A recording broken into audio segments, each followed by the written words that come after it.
when you teach your steers how to ride, you can start them just as early calves, just by leaning over them, Simon head up, and getting them accustomed to having a weight over their back. Also rubbing down their sides and on their belly can accustom them to that contact that otherwise they wouldn't have with a teamster. I wouldn't suggest really doing any serious riding until the steers are between 2 and 3 years old, as their bones and growth plates haven't fully developed to a point that riding wouldn't give them problems later on. After they reach 3, they're well on their way to maturity, and it's pretty safe to ride them. So I started these guys when they were 9 months old. I would sit on them probably about once a week for maybe a minute, just to get them really used to that feeling of supporting weight and having somebody giving them cues from on their back. And really it was just practice. I use the same cues as I do on the ground, the get up, whoa, G, and ha, along with a set of reins tied to their halter and a crop. I have transitioned the cues that I give them on the ground with my whip to the crop so that it's generally the same language, I guess you could say. I'll demonstrate when I ride Oliver. So what I use for equipment is just their everyday halters with 2 leads tied and clipped to the sides.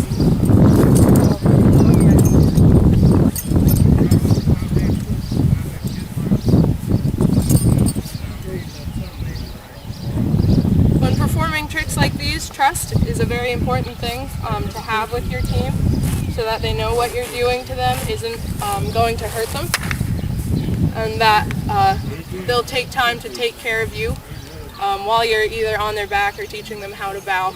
It's definitely a team effort.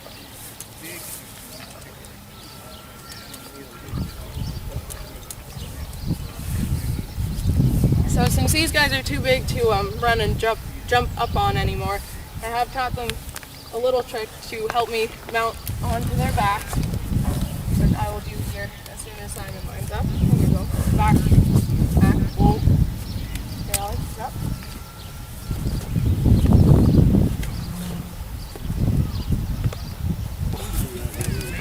Whoa. Okay. So that did take a little bit of practice, but so I'm going to demonstrate some turns and some backing and some sidestepping for you here, and I'll be explaining the cues I'm giving to him.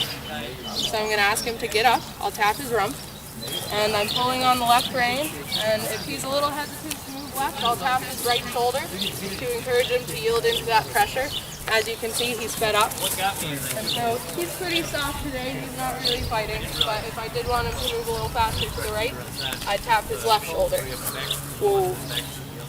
And so I'm going to ask him to back up here, get his attention. This is a little bit harder to teach because you can't reach their knees usually. So I taught this cue as an alternating tap on their shoulders and a slight backwards pressure on the reins.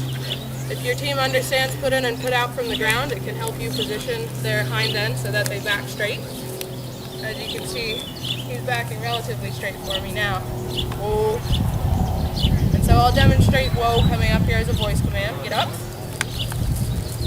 Whoa. And as you can see, I didn't pull back on the reins, I didn't move my whip. So he just understands that as a vocal cue. So I'm going to see if he'll sidestep a little bit for me. We'll start off, whoa, going to the left, set ha. And I'll explain these cues after he's sidestepped. I'm going to demonstrate some sidesteps with them.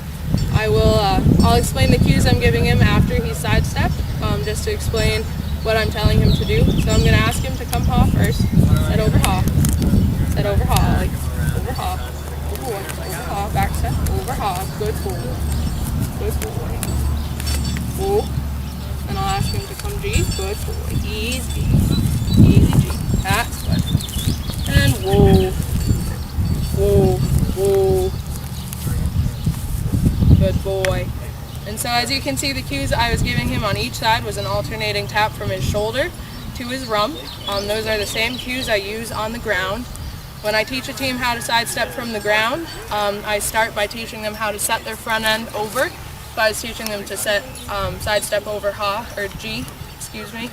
I teach them set over G, which is their front end moving over, and then put in. Since he's my 9 steer, I teach him how to put in. And so at first, from the ground, it's a seesawing motion, but by the time they learn how to sidestep, this is the cue I give them. And as you can see, he moves both ends in unison. Whoa. And it's the same thing for overhaul. He'll do that for me again. Step up. Nope. Good boy. Good boy. Overhaul. And so you can just see that alternating motion. And whoa. That was a trick that took quite a while to get them to understand. But really, it's just time and practice. If you put the time in with your team, you can do just about anything with them. The final trick I'll be demonstrating today is a trick that I learned with these two only because somebody told me I couldn't do it. I've never met somebody else who does this with steers. Some people do this with horses, but this sort of puts together everything I've taught them between the trust, the riding, the vocal cues, physical cues, and standing also is very important with this trick. So I'll get started with them. Whoa. For this trick in particular, bare feet is a little bit easier for me. You'll see why in just a second. Whoa. See if I can get them to focus. Yeah. Whoa, Simon. And? This one is laminated. Good boy. 4.25 inch thick. The whole thing's laminated. Back. So until your team has mastered all the skills that I mentioned before, I wouldn't try this trick, only because unless you can completely trust your team not to walk away or run away or become distracted, it can be potentially dangerous. I have yet to fall off, only because I've taken it very slow with them. But this trick is called Roman riding. I'm more of the one learning how to do this trick. They already know how. Whoa. They have sort of an autopilot, as Simon is demonstrating here. Come on. Come on. Easy. Easy, Simon. Stop. Good boys. There we go. There we go. Took them a minute, but...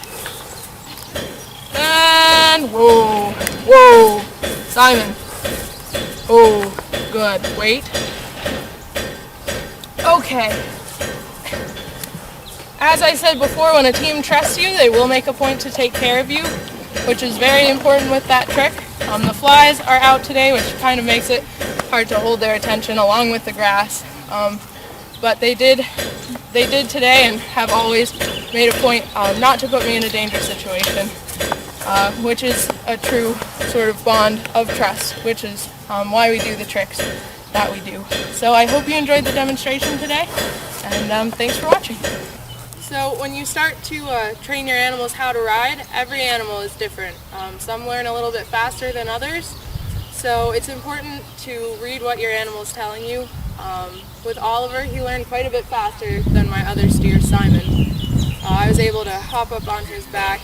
Basically the first time I tried, he was a little unsure the first few times, but some steers it'll take things like maybe getting them to allow you to sit on them when they're laying down instead of and before they will accept you when they're standing up. So it is just about taking it slow. Your steer should always be comfortable with what you're doing, just for their safety and your safety. So after they accept weight either over their backs when they're laying down, and that rubbing I was talking about earlier, you can try and sit on their backs. It's best to have somebody hold them up by their heads, just so that if they do try and walk or run away, somebody can catch them and nobody will get hurt. So after you've completed all of your groundwork and you are sitting on their backs, the first 2 commands, just as you would teach a team of calves, is get up and whoa. Cattle can be a little hesitant to move forward with weight on their backs, just since it's an unnatural feeling. So it can take either a day or a week. It's just something you have to work on at a pace that they want to go. So Oliver, as I said, learned faster than his brother, Simon. With Simon, he would only move in reverse when I would sit on him. He'd only move backwards. So in a situation like that, I'd have somebody lead the steer until they got accustomed to the cues you were giving them from their backs. The whoa, I use voice commands.